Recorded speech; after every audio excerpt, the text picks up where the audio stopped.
Act news Telangana గడ్డ అణచివేతను సహించబోదని అన్నారు CM Revanth Reddy. మన మీద ఆధిపత్యం చలాయించాలని చూస్తే పోరాటం పుట్టుకొస్తుందని తెలిపారు.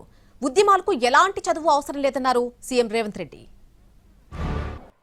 మిత్రులారా, ఈ ప్రాంతానికి నేను నిన్న చెప్పినా ఇవాళ కూడా నేను చెప్పదలుచుకున్నా.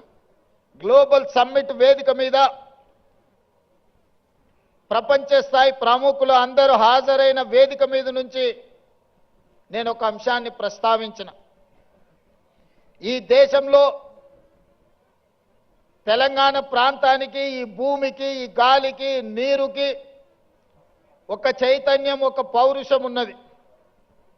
ఈ చైతన్యం, ఈ పౌరుషానికి చదువుతో సంబంధం లేదు.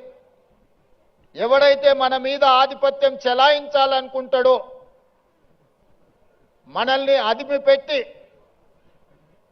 మన మీద తన ఆధిపత్యాన్ని నిరూపించాలని అనుకుంటాడో అప్పుడు పోరాటం పుట్టుకొస్తుంది తెలంగాణ గడ్డ మీద నుంచి అని నేను చెప్పా.